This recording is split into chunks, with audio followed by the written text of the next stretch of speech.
हाल फिलहाल में ये एक मुद्दा पूरे देश में ही चर्चा का विषय है, जब नक्सली बड़े पैमाने पर सरेंडर कर रहे हैं। लेकिन सरेंडर करने के बाद नक्सलियों का क्या होगा, उनका जीवन किस दिशा में मुड़ेगा, ये भी एक बड़ा सवाल है। तो अभी हमारे साथ विष्णु लांबा जी हैं, जिन्हें ट्री मैन ऑफ इंडिया कहा जाता है। 1.5 करोड़ पेड़ लगाने का वर्ल्ड रिकॉर्ड इनके नाम पर है। ये एक अभियान चला रहे हैं, नक्सल ग्रीन। नक्सल ग्रीन मिशन क्या है, इस विषय में हम इनसे बात करेंगे। इनके पूरे जीवन के विषय में भी हम बात करेंगे कि कैसे ट्री मैन ऑफ इंडिया का खिताब इन्हें मिला और कैसे फिर शुरुआत हुई और अभी वर्तमान में ये जो है छत्तीसगढ़ में क्या कर रहे हैं और क्यों आए हैं छत्तीसगढ़। सबसे पहले तो आप यही बताइए कि अभी छत्तीसगढ़ दौरे पर हैं आप, यहाँ आने का क्या विशेष कारण है? देखिए, छत्तीसगढ़ में मैं भी 5-7 राज्य जो भी नक्सल प्रभावित क्षेत्र हैं उन सभी का दौरा कर रहा हूं। पूर्व नक्सली कहेंगे अब तो उनको, क्योंकि माननीय प्रधानमंत्री मोदी जी की दृढ़ इच्छा शक्ति को अमित शाह जी ने अभी एक उद्बोधन में स्पष्ट किया है कि 31 मार्च 2026 तक देश में कोई माओवादी नहीं रहेगा, माओवाद मुक्त कर देंगे। आप मुक्त कर देंगे, लेकिन उसके बाद क्या क्या वो समाज में यही बताते फिरें कि मैं पूर्व नक्सली रहा हूँ, या वो वन मित्र बता सकते हैं, वन बंधु बन सकते हैं, या जिन जल जंगल जमीन को संरक्षण की बात वो करते आ रहे हैं वर्षों से, उन जंगल और जमीन के संरक्षण को क्या वो वास्तव में कहीं न कहीं आज भी संरक्षित कर सकते हैं? प्रॉब्लम यही तो थी कि वो कानून के रास्ते से नहीं चल पाए। बंदूक की मूवमेंट तो किसी भी सूरत में स्वीकार्य नहीं हो सकती ना। मैं संविधान के तरीके से में ही आने वाले हम सब लोग उस दायरे में, तो उसी तरीके से मैं चलना था। तो मेरा यहाँ घूमने का उद्देश्य है कि छत्तीसगढ़ में, अभी मैं झारखंड में पूरा घूम के आया हूँ, सब जगह छत्तीसगढ़, अभी मैं उड़ीसा, तेलंगाना, बिहार और आपका महाराष्ट्र, ये सब करके मुझे जाना है। तो सभी पूर्व नक्सलियों से जो सरेंडर कर रहे हैं उनसे मेरी प्रार्थना है कि वो नक्सल ग्रीन मिशन से जुड़े। नक्सल ग्रीन मिशन श्री कल्पतरु संस्थान का एक अभियान है। श्री कल्पतरु संस्थान लगभग 150 से ज़्यादा अभियान चलाता है देश में, दुनिया में कई देशों में निस्वार्थ भाव से चलाता है। एक ये नया अभियान हमने शुरू किया है, अभी निर्णय लिया है। कई नक्सलियों से भी मिले हैं और उन सभी से ये प्रार्थना कर रहे हैं कि आप कैसे भी करके हमारे वन मित्र, वन बंधु का जो आमंत्रण है उसको स्वीकार कीजिए। और इतने शहर स्वीकार कर रहे हैं सब लोग। कल मैं बगदलपुर में और उधर आपके बस्तर में जा रहा हूँ, जगदलपुर में जा रहा हूँ, बस्तर में जा रहा हूँ। तो ये सब चीज़ें हो रही हैं और इसका उद्देश्य है कि ये इन लोगों को एक सम्मानजनक जीवन जी सकें ये लोग। और जिस मूवमेंट को लेकर, ये सोच को लेकर के जो बंदूक इन्होंने पकड़ी, वो सोच को इस संविधान के साथ लेकर चलें। अच्छा, ये अभियान तो आपने शुरू कर दिया है ना, तो यहाँ किसी क्या सरेंडर नक्सली साहब से बात हुई है, किसी बड़े लीडर से या छत्तीसगढ़ सरकार से? बिल्कुल बात हुई है। सुरक्षा कारणों से कह लीजिए या जो भी चीजें हैं, मैं कई सारी बातें आपको नहीं बता पाऊंगा अभी। बिल्कुल तैयार है, बिल्कुल तैयार है, बिल्कुल तैयार है। कईयों के मैं संपर्क में हूँ, नो डाउट, इसमें मुझे कहने में कोई दिक्कत नहीं है। कईयों के मैं संपर्क में हूँ, बहुत बड़े बड़े नाम जो 5-5 करोड़ के इनामी हैं, उनके संपर्क में हूँ मैं। एक आध के नाम बता दीजिए। नाम तो अभी रहने दीजिए, 31 मार्च आ रही है, माननीय गृह मंत्री जी ने कही दिया है कि जो बच जाएगा उसको फिर हमारे जवान निकाल लाएंगे। हालांकि मैं आपको बता दूं कितना बदलाव आया है। वैसे भी वो लोगों को समझ में आ गया। नहीं, जंगल के संरक्षण की बात तो पहले भी करते थे और करते थे, लेकिन होने के बाद आपके साथ फिर जुड़ेंगे वो। बिल्कुल तरीका ठीक नहीं था ना। जंगल की बात करते थे, लेकिन बंदूक के मोमेंट पे अब मेरे लगाए किसी ने पेड़ काट दिए पिछली सर्दियों में, मेरे ही गाँव में काट दिए। मैंने थाने में शिकायत दी है और मैं उसके लिए संघर्ष कर रहा हूँ। मेरे खुद के गाँव में काट दिया, लांबा में। मैं क्या बंदूक उठा लेता वहां पर? नहीं उठा सकते ना।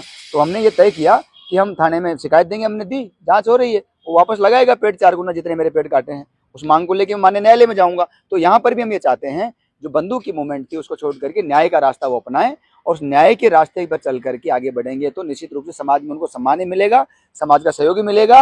और जिस तरह से चंबल के पूर्व डकैतों को, दस्युओं को जोड़ने का काम हुआ, जो उन्होंने अच्छे परिणाम इतने सालों में दिए। चंबल के डकैतों को भी आपने जोड़ा है अपने इस मुहिम से? जो सरेंडर जो डकैत है, अब तो डकैत नहीं रह गए होंगे वो? नहीं, अब कोई सैद्धांतिक डकैत चंबल में कोई भी नहीं है, लेकिन वहां पर जितने भी थे वो हमारे साथ जुड़े और अच्छा सहयोग मिला सब लोगों का। खूब पेड़ लगाए, किसी ने स्कूल गोद ले ली, किसी ने गौशाला गोद ले ली, और मतलब खूब लोग पेड़ लगा रहे। अभी अभी ये बताइए कि लगभग कितने स्थानों पे आपका ये काम चल रहा है टोटल, और शुरुआत कैसे हुई थी इसके पेड़ों से जो आपको इतना लगाव है पर्यावरण संरक्षण में?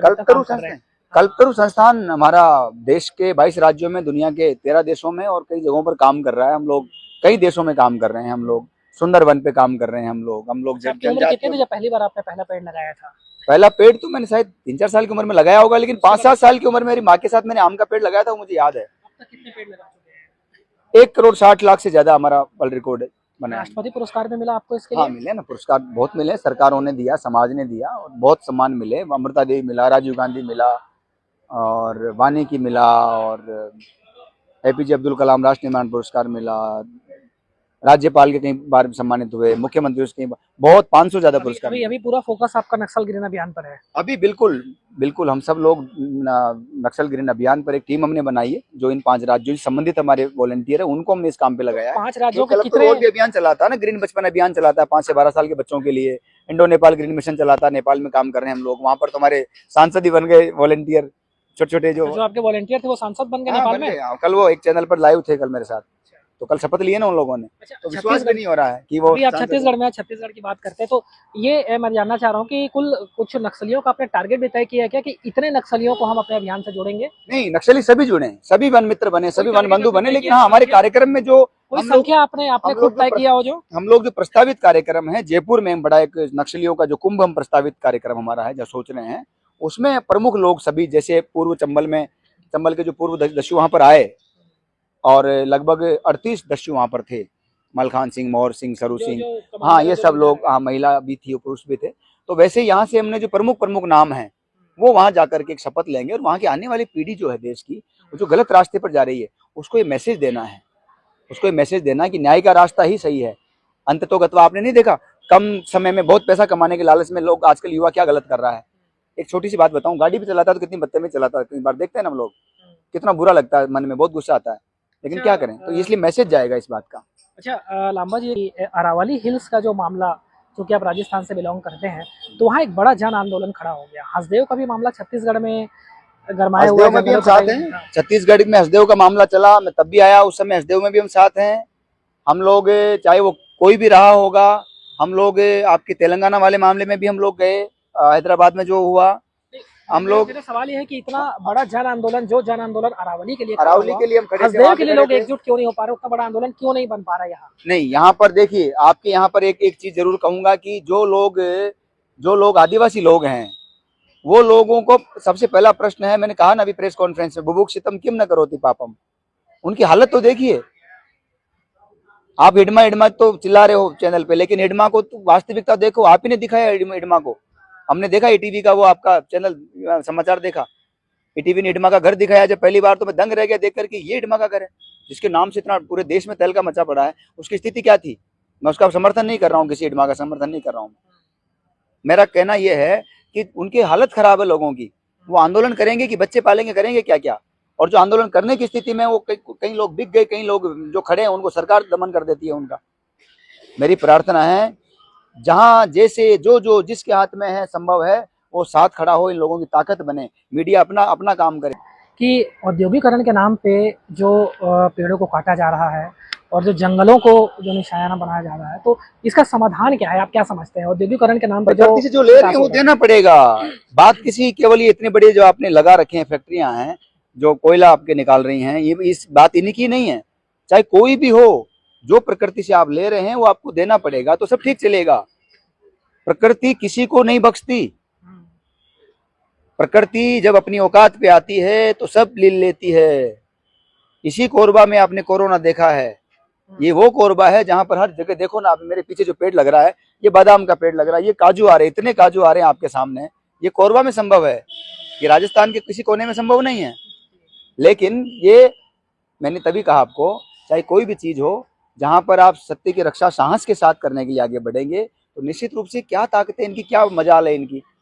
मैं तो माननीय मुख्यमंत्री हमारे लाडले नेता आदरणीय गहलोत साहब को हराया वहां कोर्ट में, आप पता करो वर्ल्ड डेबिट आर्ट सेंटर का, मैं तो कोर्ट में लड़के वहां हरा, कितने मुकदमे कितने लोगों के खिलाफ कर रखे हैं, और कितनों ने हमारे खिलाफ कोशिशें कर ली, लेकिन खड़े ना डंके की चोट पर। अच्छा लांबा जी, एक तरफ आप पर्यावरण संरक्षण की बात भी कह रहे हैं, हाँ। और दूसरी तरफ आप औद्योगिकरण का विरोध भी कर रहे हैं। सरकार के साथ नहीं, सरकारों का जैसे आप सहयोग ले रहे हैं और सरकारों उद्योगों का का विरोध कर रहे हैं, नहीं तो कहीं ना कहीं विरोधाभास है, जहाँ- आपको दिक्कत तो नहीं हो रही है इसमें? नहीं, मुझे कोई सामंजस्य दिक्कत बिठाने नहीं, मेरे साथ सारे नक्सली परिवार जुड़ रहे हैं, सारे लोग जो सरेंडर करके आ रहे हैं वो मेरे साथ जुड़ रहे हैं, जितना सरकार के साथ नहीं जुड़ पा रहे उतना समर्थन मिल रहा है, और क्या चाहिए।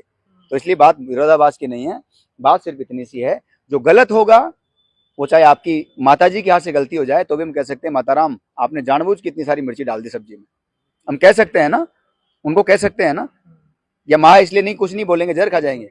तो इसलिए मेरी प्रार्थना है, जहाँ गलत है वहाँ सत्य कहना चाहिए। मैं अभी भी बोल रहा हूँ, आप मशीनीकरण का या इनके औद्योगिकरण का विरोध नहीं है। विरोध सिर्फ इस बात का है, जो प्रकृति से आप ले रहे हैं, आप कोयला निकालते जा रहे हैं। आप पेड़ कहाँ लगा रहे हैं?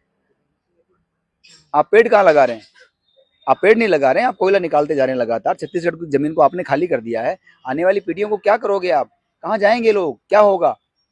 तो उद्योगों का जिस तरह से आप विरोध कर रहे हैं, लगातार मुखरता से जैसा आप विरोध करते हैं, तो कभी कोई संकट भी आप पे पैदा हुआ कि कोई धमकी मिली, कोई हमला हुआ? तीन बार हमले हुए तीन बार, उसके बारे में बताइए हमको। तीन बार हमले हुए। पहले बनास को लेकर के, अवैध खनन को लेकर के, अरे पेड़ कटाई का विरोध करने के मामले को लेकर के, वन्य जीवों का शिकार रुकवाने के मामले। चोट लगी कई बार होता, आपने सोशल मीडिया पे देखा, ये टूटी पड़ी, दोनों उंगलियां टूटी पड़ी, ये गंडासा मारा हुआ है, टांके, अरे पूरे बहुत कुछ हुआ है। अरे मरने के लिए तो पैदा हुआ आदमी। आप और हम बच जाएंगे क्या? कोई, सबको जाना है, सबका तय है।